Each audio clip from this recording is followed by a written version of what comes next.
서방 언론에서는 아직도 러시아 경제에 대해서 혹평을 계속하고 있습니다. 여러분이 구글링 해보시면은 한 20개, 30개 페이지 넘어가면 참 뭐 로이터나 뭐 이런 데서 뭐 전쟁 때문에 지금 잠시 하이퍼돼 있는데 뭐 약기운 빠지면 그거 될 거라는 식으로 이야기를 하고 있죠. 그런데 현실은 러시아는 중국, 미국, 인도 이게 PPP 기준으로 해서는 GDP 4위입니다. 실제 이제 노미널 기준으로는 이제 뭐 4위가 아니고 좀 내려가죠. 그런데 그렇고요. 2024년도 4% 성장을 했습니다. 푸틴이 그 경제장관한테 장기적인 균형을 위해서 2025년도에 성장을 좀 통제해라. 3%로 해라.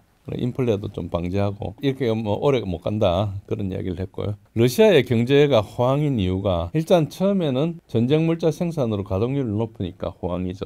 두 번째는 러시아가 장병들의 임금 구조를 상당히 많이 줬습니다. 그래서 평균 임금의 한 5배 정도. 그러니까 이게 군대에 자원한 자원병들이 계약병들이라 그러는데 계약병들이 저 시베리아나 이런 데 못 사는 동네에서 뭐 농사나 짓거나 아니면은 뭐 단수 노동자로 살아가다가 여기 이제 기회가 생긴 거예요. 한 30대가 돼가지고 뭐 특별히 교육도 높지 않고 이런 사람들이 돈을 벌어오니까 그 가족들한테 엄청나게 뭘 할 수 있잖아. 단지 이제 목숨 좀 해보자. 그 돈 말고도 주택 혜택, 의료 혜택, 자녀 학교 혜택 이런 거 많이 줍니다. 어떻게 보면 이게 이제 부의 재분배가 된 거예요. 모스크바나 이런 데 비싼 데 사는 고소득자들이 낸 세금을 통해서 군대에 오는 사람이 어찌 보면 거의 사회 밑바닥이라고 볼 수 있지 않습니까? 경제적 그 사다리로 보면은 그 사람들한테 돈을 많이 준 거예요. 그러니까 가처분 소득이 엄청 늘어나니까 이 사람 소비가 증가하는 거예요. 그러니까 러시아가 이렇게 들어가고 있다는 게 있고요. 소비가 굉장히 늘었죠. 그다음에 서방의 제재가 러시아 경제를 건강하게 만들었습니다. 러시아가 방산 분야, 국방과학 기술 이쪽은 고도로 발달해 있거든요. 근데 민간 부분은 형편없습니다. 근데 개방을 하고 러시아로 쭉 들어온 게 우리나라를 포함해서 서방 기업들 쭉 들어가가지고 뭐 방산에는 갈 수 없으니까 전부 민간 기업이 왔지 않습니까? 그러니까 민간 기업은 기술에 있는 거 전혀 갖추고 있지 못해요. 경쟁도 안 되고 하니까 그게 의존한 거죠. 공장에 근로자로 근무하고 이렇게 살아왔는데 제재를 하면서 3년 전에 다 철수를 해버렸죠. 그래가지고 할 수 없이 이제 국산화가 된 거예요. 뭐 중국에서 수입하고 인도에서 수입하고 안 되는 것을 국산화하는 거죠.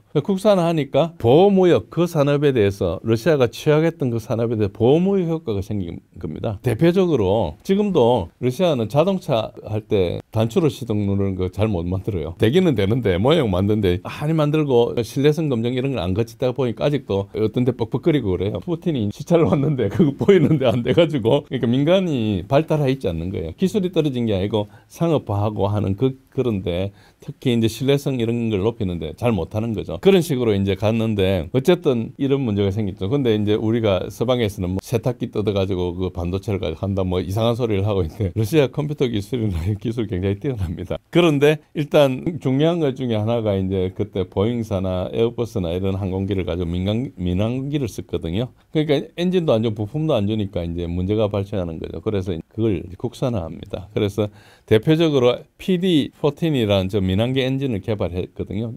그 개발 성공했습니다. 개발 성공해가지고 자체 민항기에 넣고 있습니다. 그리고 그것보다 소형 PD-8, PD-8은 우리 같은 737, 보잉 737 규모로 되는 그 작은 비행기 한 뭐 100몇십 석짜리 이런 거고 PD-35 저거는 777이나 A350에 사용하는 큰 엔진 이쪽으로 개발하고 있습니다. 그래서 러시아는 지금 제재 해제해달라고 안 하고 있어요. 제재 해제는 뭐 별로 의미가 없다 생각하는 거예요. 그러니까 기회가 좋았으니까 제재 해제하면 얘네들 또 개발했는데 민간인 들어와가지고 다시 망할 수 있으니까 러시아 경제를 그렇게 보시면 됩니다.